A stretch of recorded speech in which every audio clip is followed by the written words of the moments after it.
اول واحد جزائري كيهضر باللوجيك في المشكل اللي دار رؤوف الجزائري في ملعب الامير مولاي عبد الله اللي في الرباط اللي بال في التيران. حاشاكم على هذا المصطلح. رؤوف هضر باللوجيك، اول واحد جزائري كيهضر بالمنطق. وعلاه من رد على بين رؤوف. شنو قال له؟ قال له انا نتوما بقيتوا فيا حيت الوالدين، بقات فيا يماه وبقى فيا باباه. علاش؟ حيت الوالدين هذوك العاطفه بقاو فيا، الوالدين ما داروا والو.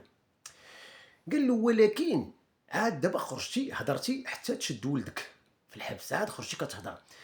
قال له فاش ولدك في الاول خرج كيستهزئ بالمغاربه وخرج ودار فيديو ودار داك المشكل في المغرب، فاش خرج كيستهزئ بالمغاربه وكيفقصنا حنايا، انا تفقصت شحال من واحد تفقص وخرج وهاكا كيقول لهم انا غادي ندير بيبي، انا غادي نبول، وكيصور راسو وكيعترف بانه كيبول وكيصور البوله تما.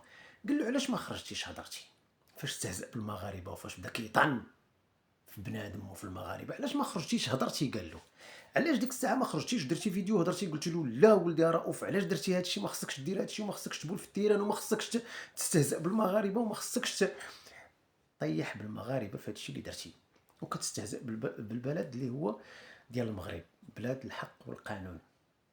قال له دابا عاد خرجتي، هذا الشيء كان عليك ديرو في الاول.